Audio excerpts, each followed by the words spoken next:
vem a síntese proteica, tá? E o que é esse outro estudo aqui? Esse outro estudo, né, é o estudo de um cara que a gente gosta muito, né, que é Stuart Phillips.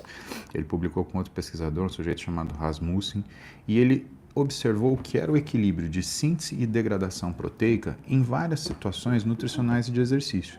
Então, por exemplo, depois de 12 horas de jejum no repouso, a gente tem uma quebra maior do que uma síntese. Ou seja, a gente está quebrando proteína, né, todas, inclusive a muscular, quando a gente fica mais de 12 horas de jejum e no repouso. Se nós treinarmos, o que acontece 3 horas depois do exercício, depois de 12 horas de jejum no repouso? Existe um aumento do que a quebra, mas existe um aumento mais importante ainda do que a síntese. Então, teoricamente, treinar no jejum é menos pior do que você ficar parado no jejum. Se você fica parado no jejum, você tem a tendência a perder mais musculatura do que você ficar ativo no jejum. Se você oferece uma quantidade de nitrogênio, ou seja, se você dá aminoácidos sozinhos no descanso, o que acontece? A síntese proteica ela começa a superar o que é a degradação proteica. Se você soma exercício a isso, a síntese ela supera mais ainda. Se você juntar ainda glicose com os aminoácidos, mesmo no repouso, a síntese proteica aumenta mais ainda. E aí o que é o top de tudo? Quando você tem aqui, né, pós-exercício, aminoácido e glicose. Quando você tem as três coisas. Então, nessa situação, o estímulo para você fazer síntese proteica, a proteína para você fazer a fonte, o tijolinho de construção da musculatura e a glicose para você dar energia para isso acontecer, é que é a melhor situação. Então, e aqui a gente está falando de síntese proteica, ainda não falamos de hipertrofia muscular, tá? É importante falar isso, porque senão a gente fala, então, isso, síntese proteica melhora proteína, hipertrofia muscular. Não, não é essa relação, pelo menos não é o que o estudo mostra, né?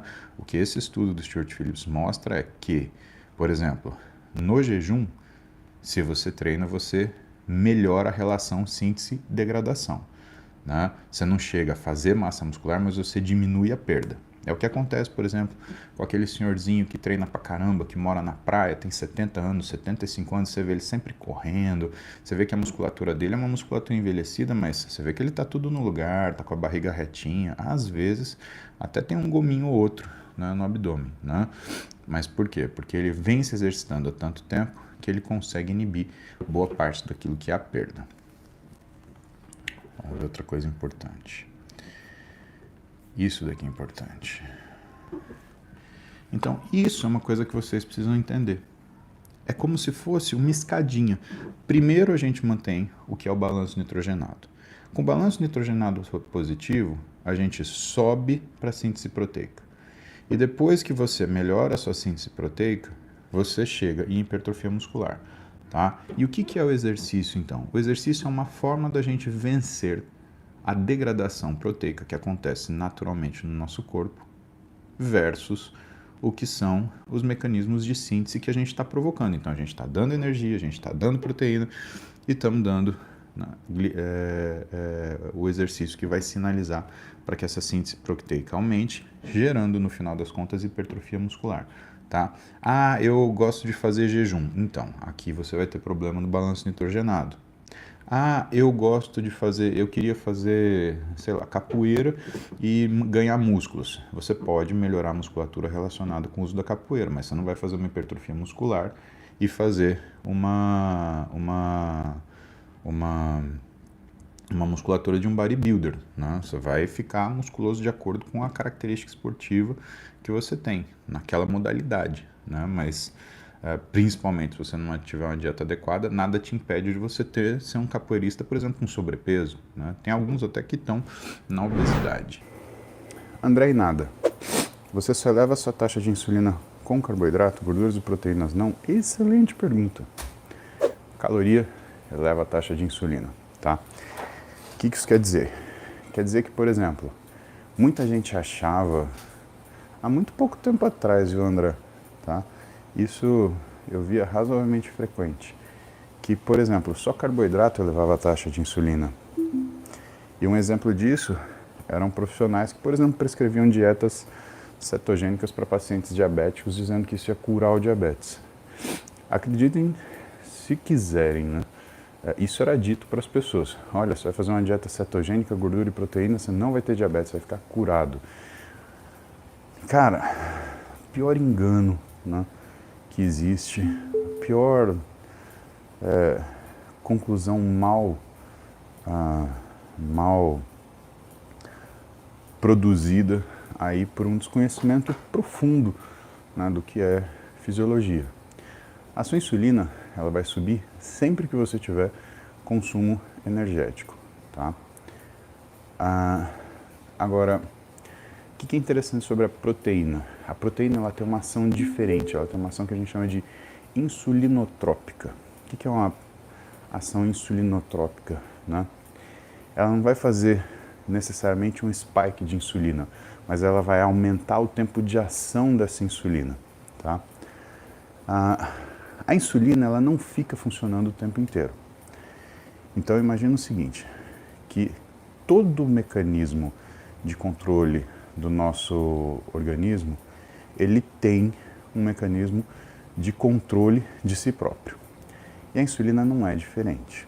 Então, junto com a insulina, você libera uma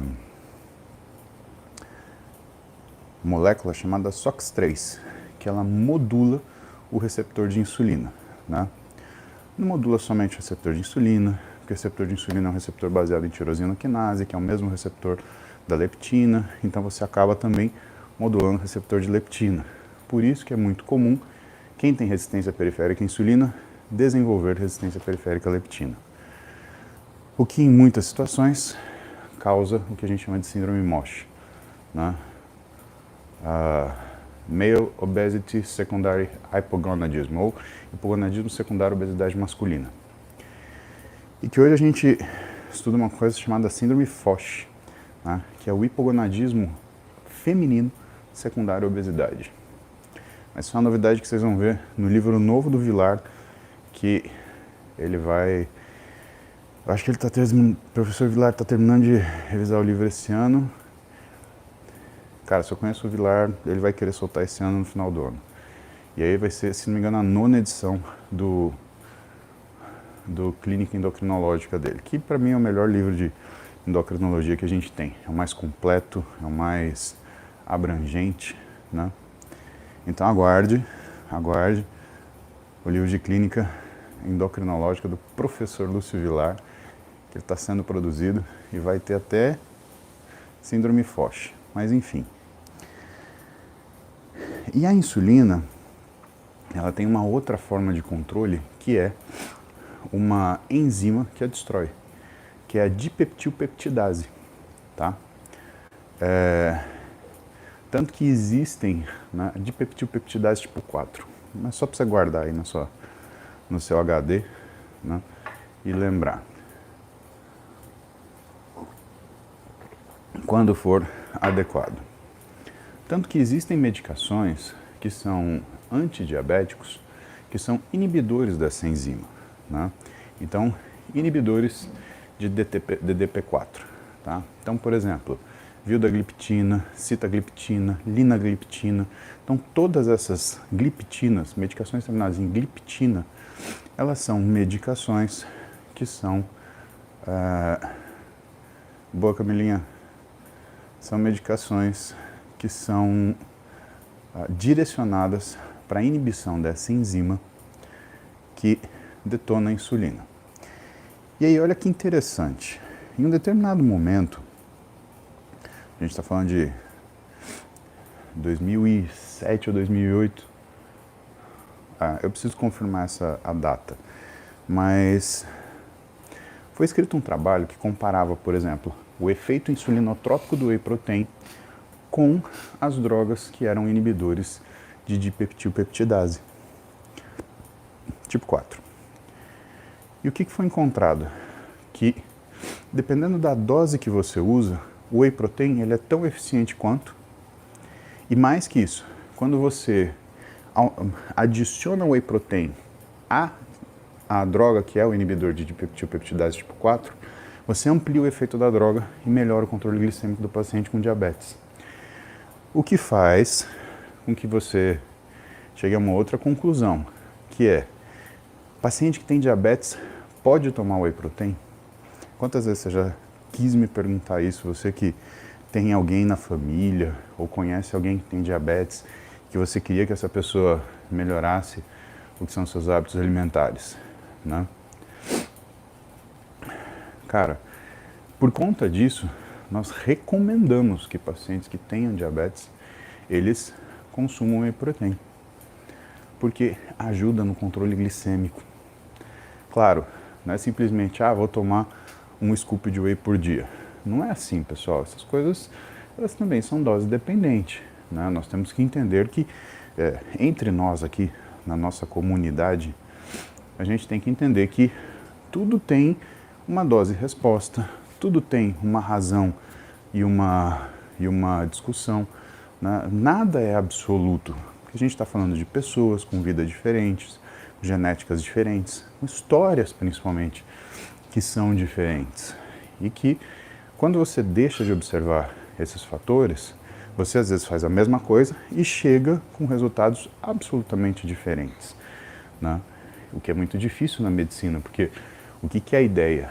É replicar bons resultados e minimizar ou excluir maus resultados. É ou não é o que a gente quer? Então tá bom. Então, a tua pergunta, né, André? Olha só, parece pergunta de prova, né? Mas a resposta é essa. Qualquer tipo de nutriente, ele vai provocar a liberação de insulina. A questão é que a proteína, ela vai fazer com que essa ação da insulina, ela se perpetue e se mantenha por mais tempo, para que você tenha uma função metabólica mais importante. Thiago Santos, 1 hora de musculação, 30 minutos de cardio, 4 vezes por semana, mais 2 dias, 1 hora de cardio. Faço tudo em jejum por causa do horário. Existe algum cuidado extra por causa do jejum? Existe, viu, Thiago? Porque se você tem um jejum muito prolongado, o que acaba acontecendo é que você acaba gastando seu glicogênio muscular para cuidar daquilo que é o seu... gente chata hoje não. Michelangelo, vai tomar no cu.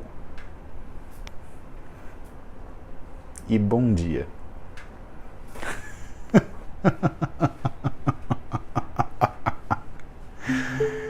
Ai. Vamos dar uma jantada cedo.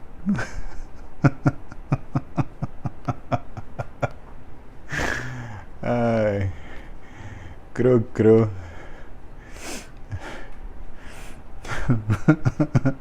Sabia, cro. Ai, Maiara. Pode mandar, viu, Maiara? Tá abençoada.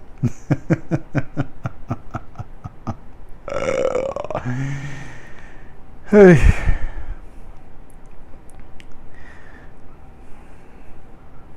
Cara, é uma rotina, hein, seu Thiago Santos? Carambola.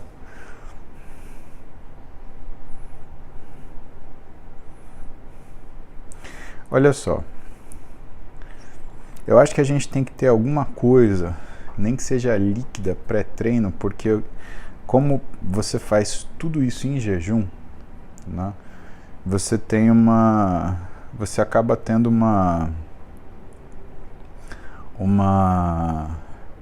um aumento da função do seu córtex da adrenal.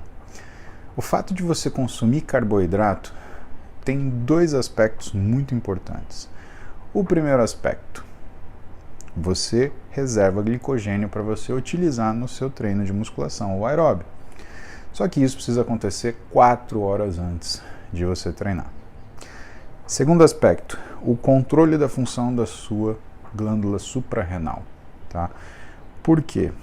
Porque sem energia, sem carboidrato ou sem gordura, o que vai acontecer no treinamento? Você vai ter uma resposta de produção do cortisol muito grande. E qual é um sintoma que isso está acontecendo, Thiago? É uma coisa importante você saber, tá? O sintoma principal de que isso está acontecendo é que você não tem pump pelo treino, ou seja, o teu músculo ele não tem aquela resposta inflamatória, ele não tem aquela resposta do treino dele inchar, dele ficar engurgitado, né? E isso é muito importante porque significa que não está tendo aquilo que é um dos principais sinalizadores para hipertrofia, que é o processo de muscular swelling, que a gente fala em inglês. Calma que eu ainda vou trazer o Brad Schoenfeld para falar isso com vocês aqui. Tá na agulha, mas agora tá muito em cima da hora, estamos no final do ano, tá complicado, deixa o homem descansar, eu vou trazer um pessoal aqui. Aliás, eu vou trazer uns gringos para falar com vocês aqui esse ano. Esse ano não, 2024, tá? Para vocês entenderem diferenças de cultura, de postura, diferenças de posicionamento, diferenças de pensamento. Então, tem uma meia dúzia de gringo aqui que eu vou trazer para vocês, que vai ser bem legal, tá? Professores, atletas, né? Eu acho que vai ser legal vocês ouvirem a experiência e o conhecimento deles todos, tá? E aí, Thiago, quando você não tem esse pump, né? Dor, rubor, calor, turgor, perda de função, significa que o seu processo de resposta hipertrófica ele está afetado. Então, o que eu quero que você faça de experiência? Eu quero que você observe se você está conseguindo ter essa variação da sua musculatura, tanto depois do aeróbico ou durante o aeróbico, quanto depois da musculação.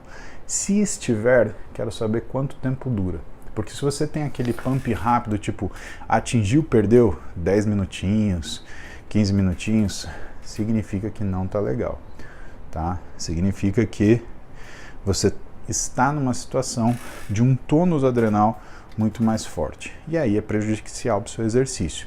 Aí você não está treinando, você está se cansando, você está se desgastando. Aí não tem diferença, por exemplo, de você e um cara que é lavrador e que está, por exemplo, capinando, né, um alqueire de terra.